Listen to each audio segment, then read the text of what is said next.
we go. Right there, as he's transitioning from right to left, going through his front Here's side. a wrap. You know, he's bought into this idea that movement and being under control can allow you to not take your hand off the ball to get going and running. And so we're coming up on 20-something games where he hasn't taken his left hand off the ball in a situation where he hasn't, where he shouldn't.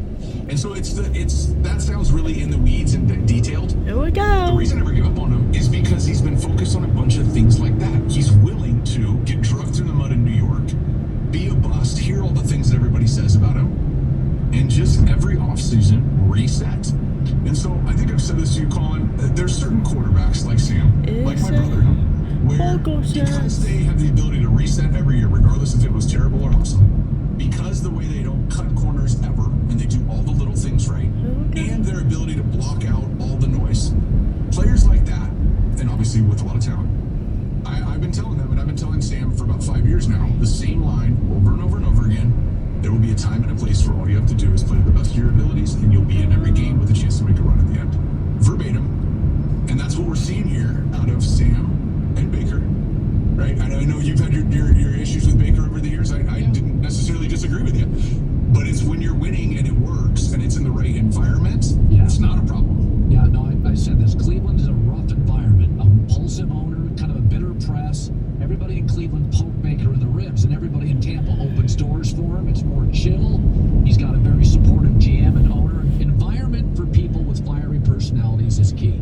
So there's two questions I want to ask you. 15 quarterbacks now have 100-plus passer rating. 15. And it was 6 years ago. Some of this is there's a lot of good offensive coaches out there.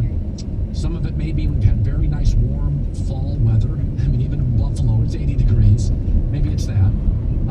Maybe it's because everybody plays zone, so it's a kind of throw to a spot, and these guys from 7-on-7 to coaching, you know, yourself included, these guys are good beating up zones. I don't know what it is, but it's like the golden age. Is it the quarterback? Is it the coaching? Is it the zone defense? Half the league is 100 passer rating. Why?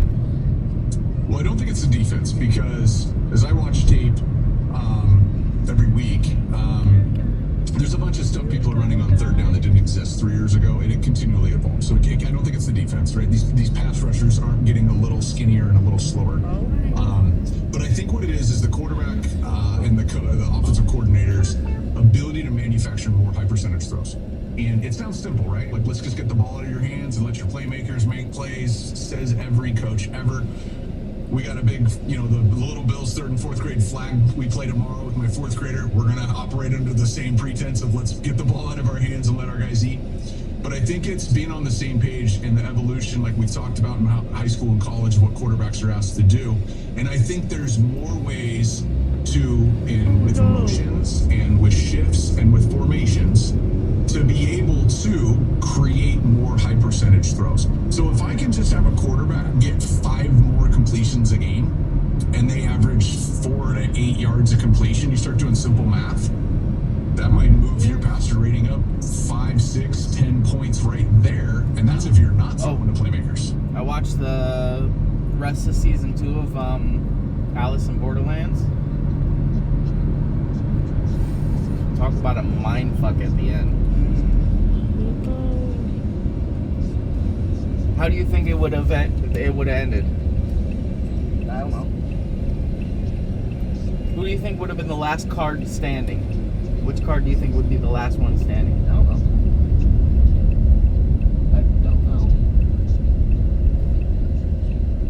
Think about Alice in Wonderland. Oh, wow. Yep.